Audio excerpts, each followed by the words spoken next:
दोस्तों, आज की कहानी है छी छी सासू माँ आप बर्तन धोने की जगह थूक रही हो। चलो दोस्तों, कहानी को शुरू करते हैं। कहते हैं कि बड़ों का मान बनाए रखना कोई आसान बात नहीं होती। कभी कभी कहे या जिंदगी भर के लिए भी खुद का अस्तित्व खोखला हो जाता है। बड़ों का अस्तित्व बनाए रखने में यही हाल था। पुष्पा का भी बड़ी बहू बनकर आई थी। जब से तब से लेकर कभी भी सास को पलटकर जवाब नहीं दिया था। ऐसा नहीं था कि ससुराल में सब कुछ उसके हिसाबी मन मुताबिक चलता था, बल्कि उसने ही उन हालातों में जी लेने का समझौता कर लिया था। ये उसकी अपने ही मायके से विरासत में मिली सोच थी कि वह जवाब देना कुंचकार समझती थी। सब झेल लो, सबकी गलतियां मुस्कुराकर कबूल कर लो। अलबेली समझ और सोच से वह रिश्तों को निभाती गई। कुछ ही सालों बाद पुष्पा के देवर देव की शादी हुई। देव की बीवी संजना पुष्पा के सोच और संस्कारों के ठीक उलट थी। खुद की गलती है तो कबूल करो, वरना क्यों अपने मोती जैसे आंसू को किसी के कारण फिजूल करो। इसी ख्यालात से जी रही थी संजना। बड़ी बहू पुष्पा के जेवर जहाँ पहले ही दिन से सास की अलमारी का मोल बढ़ाने लगे, वहीं छोटी बहू संजना ने कहा, सासू माँ क्यों आप बुढ़ापे में इन जिम्मेदारियों का बोझ लेना चाहती हो।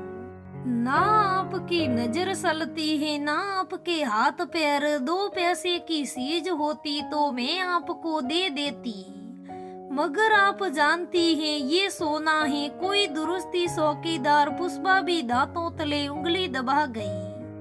देवरानी का ऐसा अंदाज देखकर जो सासू माँ हमेशा समझाने की ही जरूरत समझती थी, छोटों को कभी खुद को कमतर ना समझती थी। वो गुजरे जमाने की उस विद्यार्थी सी बन चुकी थी जिसको जरा सी गलती पर गुरु मैडम जी की बेत स्कूल में दंड दिए जाने के लिए निर्धारित एक लकड़ी का डर हो। एक दिन बड़ी मुश्किल से पुष्पा ने अपनी देवरानी को रोटी बनाने के काम में उलझाया कि तभी सासू माँ भी रसोई में चली आई। मुंह में पानी की तरह कभी इधर कभी उधर कुछ लपटा रही थी और अचानक फिर सिंक में ही हाथ धोना और कुल्ला करना शुरू कर दिया।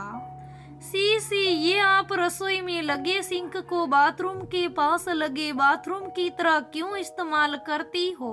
मम्मी जी वहीं पर हाथ धो देना दातुन करके कुल्ला करने लगते हो। क्या रसोई और बाथरूम का अंतर भी नहीं समझ पाते हो।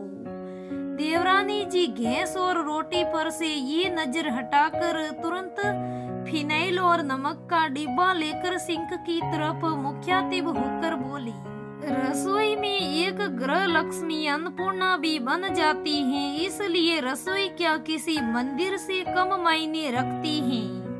और मम्मी जी जो सबसे समझदार, वही इतनी जरा सी अहमियत रसोई की बुढ़ापे तक कैसे न जान सकी। सासू माँ पुष्पा की देवरानी ने गुस्से के आवग में ही पूरा जोर सिंक को उजला करने में लगा दिया और थोड़ी देर में सिंक पहले से भी नया लगने लगा था। पुष्पा जो उधर रोटियां सेक रही थी, गैस पर आज तेज सी लगने वाली देवरानी की इस खूबी पर नाज कर रही थी, क्योंकि वह भी 2 बातों को लेकर मन ही मन में सास से सिड़ रखती थी।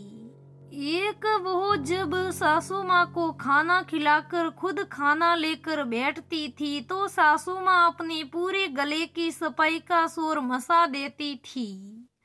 दूसरा, किचन सिंक को वो बाथरूम की तरह ही इस्तेमाल कर लेना, मगर कभी भी वह खिलाफ में उतरने को होती तो बड़ों का अपमान नहीं करने के संस्कार पुष्पा का रास्ता रोक लेते। मगर आज देवरानी जी ने सास के साथ ही पुष्पा को भी पूछ डाला था। आपको कभी नहीं लगा क्या जेठानी जी की मम्मी जी को सिंक गंदा करने से रोक देना चाहिए। पुष्पा ने एक साधारण सा जवाब दिया। देवरानी जी, हम सभी बहू बनकर अलग अलग मायके के अलग अलग परवरिश से आते हैं। मम्मी जी का जो परवरिश है उनके आचरण में झलक जाता है।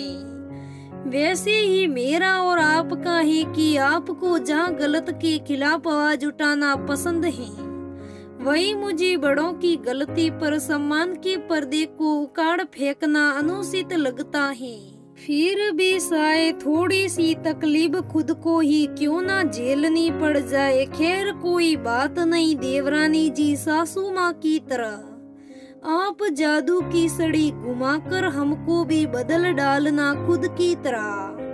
दोनों ही इस बात पर जोर से हंस रहे थे। आज पहली बार पुष्पा को लग रहा था कि कोई भी स्वभाव गलत नहीं होता, बल्कि जिंदगी जीने का तरीका और जिंदगी के प्रति नजरिया अलग अलग होता है।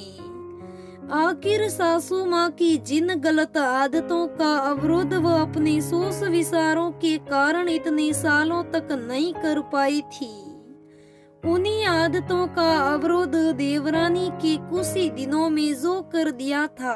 पर वह खुश थी ये सोचकर कि देवरानी भी साफ सफाई की अहमियत को महत्वपूर्ण मानती है, क्योंकि किशन सिंह की अस्वस्थता का सीधा सीधा असर हमारे स्वास्थ्य पर भी पड़ता है।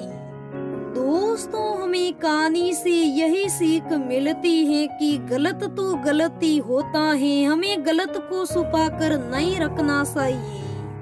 हमें गलत के खिलाफ आवाज उठानी जरूरी है। हमें गलत को बर्दाश्त नहीं करना चाहिए, गलत को गलती मानना होता है। दोस्तों, कैसी लगी आज की कहानी मुझे कमेंट करके जरूर बताना।